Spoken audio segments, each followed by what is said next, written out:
जय माता दी। हमारे YouTube चैनल मन की आवाज़ में आप सभी का स्वागत है।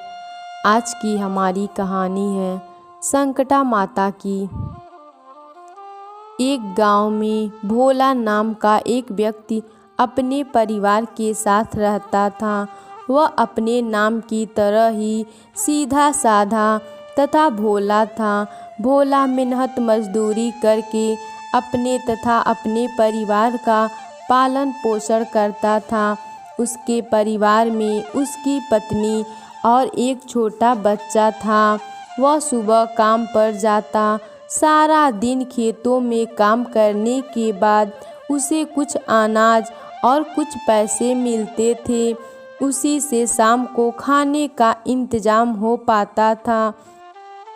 वह संकटा माता की बड़े भक्ति भाव से पूजा करता, व्रत करता। उसके लिए अपने परिवार से पहले संकटा माता थी। उसे जब भी मजदूरी मिलती तो वह उसमें से 1 रुपये अलग रख देता और अगले दिन वह उस 1 रुपये से 1 लड्डू खरीद कर पास के मंदिर में चढ़ाता था।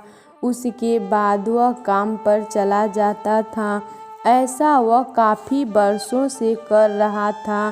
किसी भी हालत में वह ये नियम टूटने नहीं देता था। संकटा माता उसकी भक्ति भाव से काफ़ी प्रसन्न थीं और उसके चढ़ाए 1 लड्डू को बड़ी प्रसन्नता से ग्रहण करती थीं। उस मंदिर में काफ़ी लोग आते थे। काफ़ी सोना चांदी व प्रसाद चढ़ाते थे, परंतु वो किसी न किसी मनोकामना के लिए, कुछ मांगने के लिए तथा मनोकामना पूरे होने पर भोग लगाते थे और किसी नियम का पालन नहीं करते थे। एक दिन गांव में बारिश हो रही थी। भोला मंदिर से निकलकर खेत गया। वहां उसके मालिक ने आकर कहा आज काम बंद करने के लिए, क्योंकि बारिश में खेतों में काम नहीं हो सकता। निराश होकर भोला बारिश में अपनी घर की ओर चल दिया। आज काम बंद होने से भोला का पूरा परिवार भूखा रह जाएगा। भोला को इस बात की चिंता थी, पर उसे उससे ज़्यादा इस बात की चिंता थी कि कल वह संकटा माता को भोग कैसे लगाएगा। जब वह घर आया तो उसकी पत्नी ने कहा आप संकटा माता पर विश्वास रखिए, कुछ न कुछ अवश्य करेंगी। रात के समय वो दोनों पति पत्नी भूखे ही सो गए। भोला को नींद नहीं आ रही थी।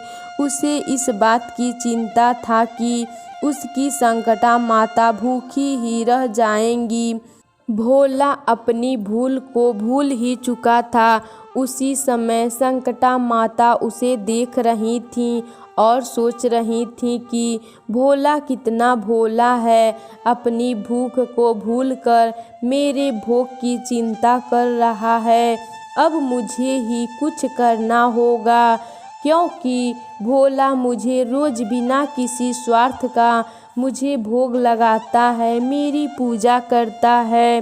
संकटा माता ने भोला आज के बाद तुम्हें इतना कष्ट कभी नहीं होगा। सुबह तब तुम्हारे सारे कष्ट मैं दूर कर दूंगी। सुबह भोला उठा, नहा धोकर मंदिर जाने के लिए तैयार हुआ, पर उसने सोचा कि संकटा माता को वह प्रसाद कैसे चढ़ाएगा और वहाँ तो उसे पुजारी जी भी पूछेंगे कि भोला आज लड्डू नहीं लाए, तो मैं उन्हें क्या जवाब दूंगा। तब उसने सोचा कि मैं आज मंदिर ही नहीं जाता, दूसरे रास्ते से खेत पर चला जाता हूँ, जो होगा वह देखा जाएगा। वह दुखी मन से दूसरे रास्ते खेत की ओर चलने लगा।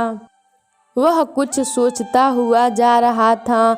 तभी उसे ठोकर लगी और वह गिर गया।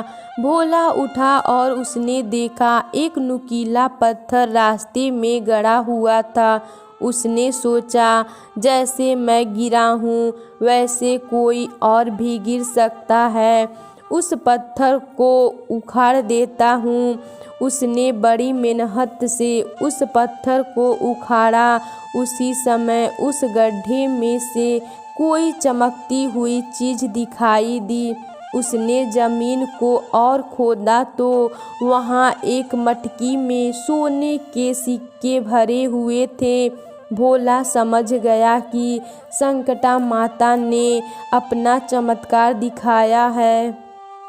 वह उस मटकी को घर लाया और एक सिक्के से लड्डू खरीदकर मंदिर गया और संकटा माता जी के सामने जाकर रोने लगा। वह बोला, हे संकटा माता, मैंने तो आपसे मुंह मोड़ लिया था पर आपने मेरा साथ नहीं छोड़ा। उसके बाद भोला के दिन बदल गए। उसने उस पैसे से छोटी सी दुकान खोली। दुकान काफ़ी अच्छी चलने लगी। भोला व उसका परिवार संकटा माता की पूजा श्रद्धा से करने लगे, व्रत करने लगे तथा संकटा माता की कहानी सुनने लगे। अगर हमारी कहानी आपको पसंद आए तो प्लीज़ हमारे वीडियो को शेयर कीजिए और हमारे चैनल पर नए हैं तो हमारे चैनल को सब्सक्राइब कीजिए। धन्यवाद।